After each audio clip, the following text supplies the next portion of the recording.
안녕하세요. 반갑습니다.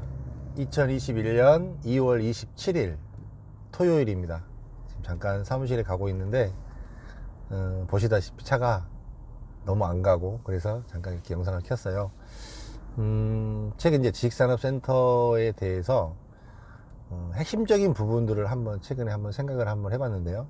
그걸 생각을 하면서 최근에 눈에 띄는 현장이 하나가 있어서 그것도 조금 소개를 좀 하고, 어떤 부분으로 접근했을 때 이런 모습들이 되었을까라고 하는 부분에 대해서 잠깐 오늘 이야기를 드릴게요.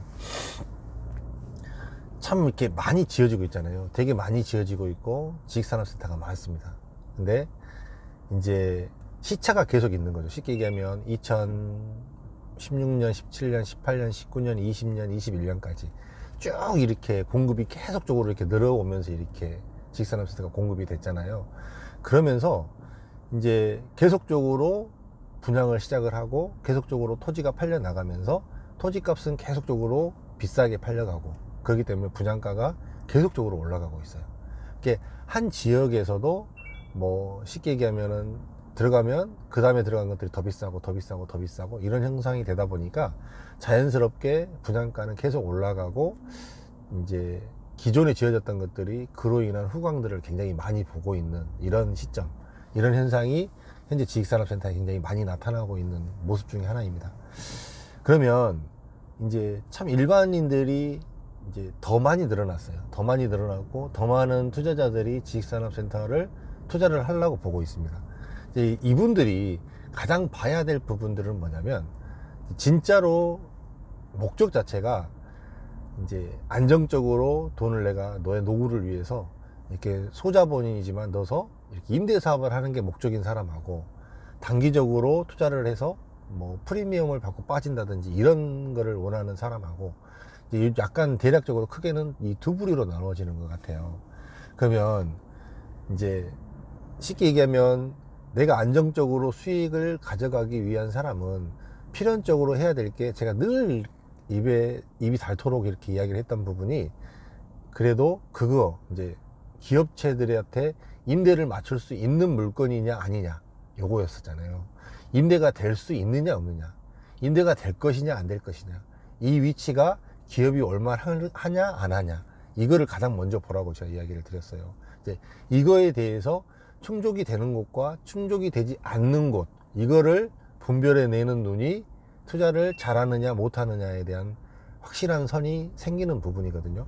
이제 한마디로 따지면 기업이 들어올 만한 곳이냐, 그 다음에 이제 이게 만약에 내가 샀는데 가치가 뭐 더 이상 추가 공급도 없고 하니까 더 이상 가격이 안 올라가고 가치가 안 올라갈 것이냐 올라갈 것이냐, 요 부분만 한 두 가지만 딱 이렇게 보면 지식산업센터에 대한 큰 그림이 딱 정리가 될 것 같아요. 그러면 여기는 투자를 해도 되겠다, 안 해도 되겠다, 여기는 그래도 괜찮다, 안 괜찮다, 이거에 대해서 여러 가지를 분석하고 이런 것이 어려우면 기존에 검증된 곳으로 가라고 했던 이유가 사실은 그런 부분이고, 조금만 눈을 돌려서 보면 괜찮은 물건들도 찾아낼 수 있는 이런 시장입니다. 그런 맥락으로 봤을 때 이제 제가 사실은 굉장히 괜찮은 현장을 최근에 한번 본 게, 사실 제가 이제 작년서부터 제가 덕은지구 굉장히 있었잖아요. 덕은지구를 준비를 많이 했고, 이제 덕은지구 시행을 했던 그 시행사가 사실은 향동을 같이 준비를 했던 시행사가 같은 시행사예요. 이게 지금 문정동 GLSK 메트로시티, 그 다음에 GL이라는 회사가 문정동에 짓고 덕은지구에 짓고 향동에 짓습니다. 그래서 제가 사실은 좀 막역한 관계고 해서 이 부분을 되게 잘 알아요. 근데 향동 물건을 사실은 제가 이제 최근에 이제 다음 달에 3월이면 이제 분양을 시작을 하잖아요. 이 3월에 분양을 시작하는데, 여기 도면을 보면 볼수록 참 이제 여기 대표님을 만나서 뵀을 때 이분의 마인드가 뭐냐면, 정말로 좋은 물건을 제공을 하자라는 이런 개념입니다. 이분이 이제 건축가 출신이다 보니까 굉장히 그 부분에 탁월해요. 제가 생각했던 부분하고 가장 흡사하고 가장 일치하고, 제 생각을 제가 여러분들한테 늘 이야기를 했던 그런 부분들을 가장 잘 읽어내신 분 중에 하나가, 그런 부분들에 대한 설계에 반영을 한 현장이 이 향동 현장입니다. 대략적으로만 이야기를 드리면 토지가 7,500평 정도가 됩니다. 단일 토지가 7,500평이면 지식산업센터에서 작은 건물이 아니에요. 7,500평에 건물 크기가 58,000평이 넘어요. 5만 9천 평은 안 되고 5만 8천 평이 넘거든요. 이제 5만 8천 평이 여러분들의 생각에는 얼만큼 크다라는 생각이 안 들죠. 63빌딩이 5만 4천 평이에요. 63빌딩보다 건물이 큰 건물입니다. 근데 63빌딩도 단일 건물로 올라갔죠. 63층이 올라갔잖아요. 63층이 올라가면서 5만 4천 평이 생겼어요. 63빌딩이 한 개층이 높지 않아요. 여러분들 모르지만 실평수가 한 개층이 크지 않습니다. 근데 이 건물은 5만 8천 평인데 땅이 쉽게 얘기하면 7,500평이란 말이에요. 근데 한 개층을 층이 분양평수가 4,000평입니다. 4,000평. 단일 건물로 올라갔습니다. 14층짜리로 4,000평짜리 건물이 14층만 올라간 거죠. 63빌딩은 더 작게 좁아서 63층이 올라간 거고 이런 건물입니다. 전체 모양은 같은 크기거든요. 63빌딩 크기만한 건물이 이 향동에 들어갔는데 참 고무적인 게 이 지식산업센터에서는 최초로 설계한 부분이 여기서 나왔어요. 이게 쉽게 얘기하면 이 한 개 동으로 이 4,000평짜리 건물을 짓다 보니까 한쪽 면에서 한쪽 면까지 한 면의 길이가 150m가 되는 거예요.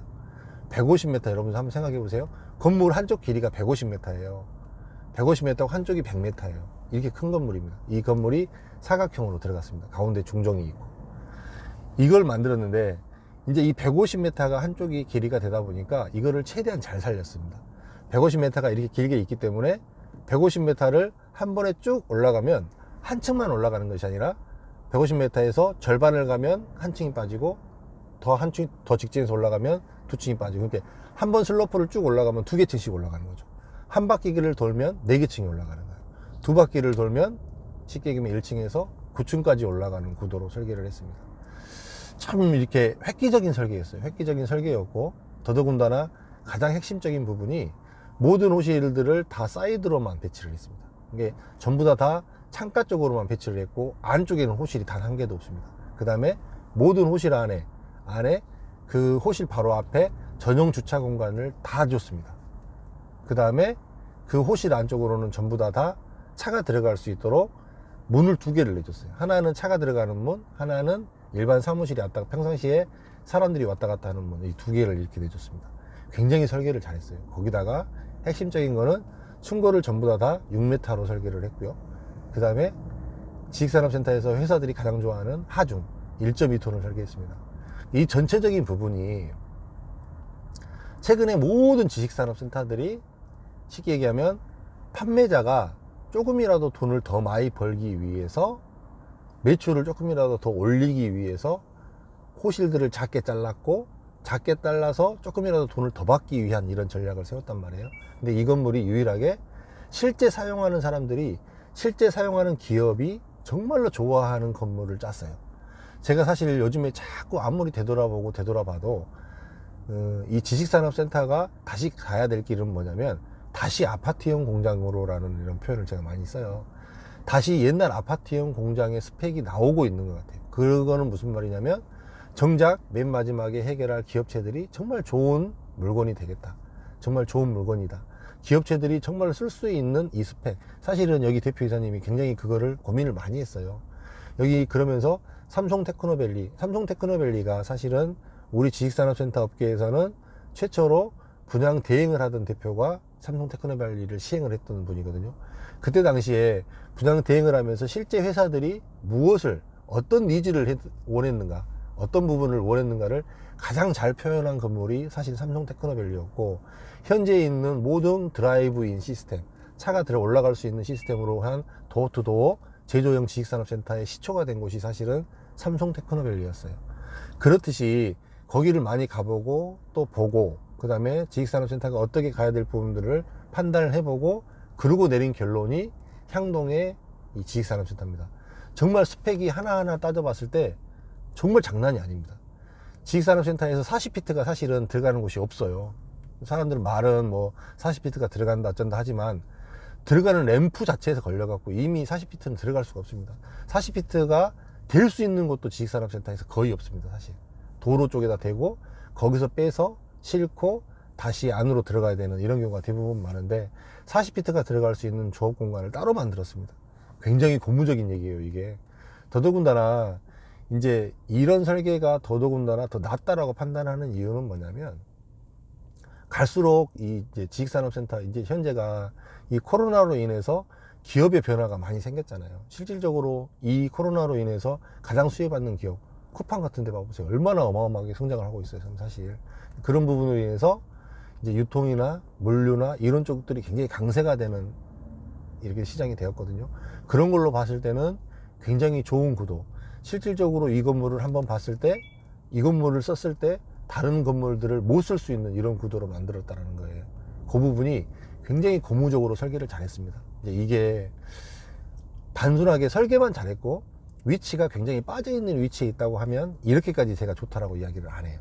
근데 이 건물이 결정적으로 향동이 어디냐면 여러분들이 잘 아실지 어쩔지 모르겠지만 상암 DMC 바로 옆입니다. 수색하고 바로 붙어 있고요. 그 다음에 고양시로서는 최남단이고 서울 그 마포구하고 바로 인접해 있는, 은평구하고 바로 인접해 있는 이런 입지거든요. 보통 드라이브인이나 유통이나 물류를 생각을 할 때 가장 중점적으로 보는 게 뭐냐면 서울 접근을 얼마만큼 할 수 있느냐를 가장 크게 봅니다. 서울을 하루에 몇 번 왔다 갔다 할 수 있는 거리냐, 이거를 물류에서 굉장히 중요한 요소로 봅니다. 근데 이 향동지구 같은 경우는 바로 지척이 서울입니다.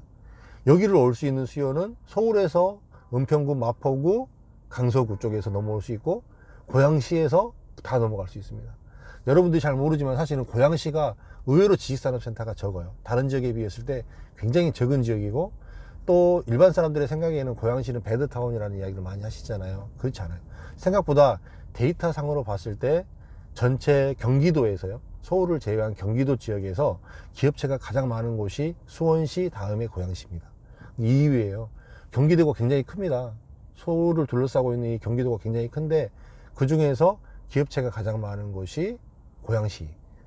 고양시 배후하고 그 다음에 서울시 배후까지 같이 올 수 있는 입지. 이거가 검증이 된 곳이 사실은 삼성 테크노밸리가, 그래서 쉽게 얘기하면 공실이 없는 개입입니다. 이 부분이 굉장히 고무적인 거예요.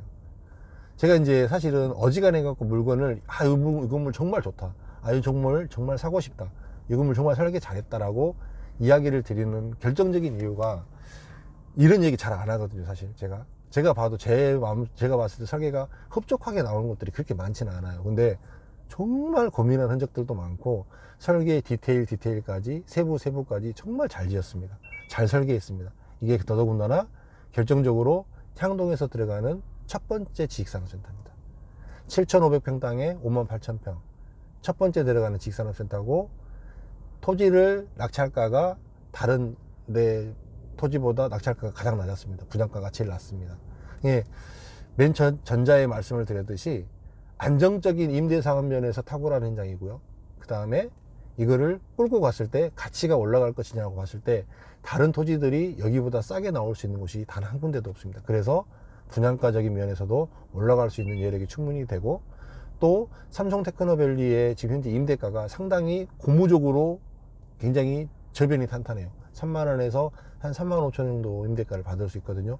이 부분이면 실질적으로 지금 분양하고 있는 이 가격이 굉장히 안정적인 수익을 줄 수 있는 그런 구도입니다. 그리고 임대를 맞출 수 있는 구도고, 실질적인 건물의 스펙이 굉장히 잘 나왔다, 이런 부분들이 굉장히 고무적이거든요.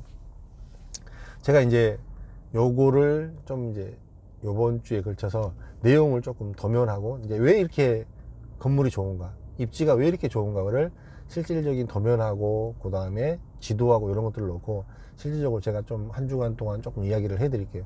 어지간해서 좋다라고 이야기를 잘 하지 않는데, 기왕이면 참 많은 분들이 잘못 선택하는 케이스가 되게 많아요. 잘못 선택하고 어려워하시고, 실질적으로 여러분들이 지금 굉장히 많이 지식산업센터를 선택을 하지만 명암이 분명히 갈려 있습니다. 누구나 다 좋다고 하지만 사실 지금도 공실을 해결하지 못해서 2년 3년씩 공실 기간에 있는 정말 마음 아프신 분들도 생각보다 많아요. 근데 그거는 뭐 때문에 그렇게 공실이 길어질까요? 선택을 잘못한 거고, 입지적인 선택을 잘못했던 거고, 파악을 잘못했던 결과밖에 안 돼요. 이제 그거를 선택할 수 있는 힘. 근데 굳이 정말 제가 봤을 때, 제가 정말 오랜 시간 지식산업센터를 봤을 때 정말로 이거는 확실히 개런티 될 수 있고 좋은 물건이다라고 자신 있게 소개할 수 있기 때문에 더더군다나 또 잘 아시는 분이고 시행하시는 분들이, 그래서 이렇게 좀 소개를 해드리려고 합니다. 좀 여러분들 좀 향동 오블록 GL 메트로시티거든요. GL 메트로시티 향동에 첫 번째 들어가는 지식산업센터, 요거 관심 가지시고요. 제가 자료 좀 올려드릴 테니까 필요하신 분들은 댓글도 달아주시고 개인적으로 이렇게 톡을 남겨주시면 제가 개인적으로 자료 보내드리고 준비하겠습니다. 3월에 시작하거든요. 건물 최근 한 5년 이내에 본 건물 중에서 정말 최고입니다. 최고. 그렇게 잘 건물 설계 잘했고 좋습니다. 저도 또 제가 지금 여기에 지금 강변북로 가고 있잖아요. 제가 집이 덕양구입니다. 그리고 그 다음에 향릉도 덕양구고 그 다음에 또 이제 그런 부분들에 대해서 제가 이 지역을 되게 잘 알아요. 그런 부분도 있고 또 제가 늘상 볼 수 있는 지역이니까 조금 한번 들어오는 것도 괜찮다라고 판단이 됩니다. 감사합니다. 오늘은 본의 아니게 전체적인 맥락을 이제 현장하고 좀 같이 맥락을 이어서 이렇게 이야기를 드려서 조금 이해가 어떻었는지 모르겠습니다. 좀 도면이나 이런 부분들까지 같이 설명을 드리면 여러분들이 조금 더 도움이 되실 겁니다. 고맙습니다. 행복한 주말 되십시오.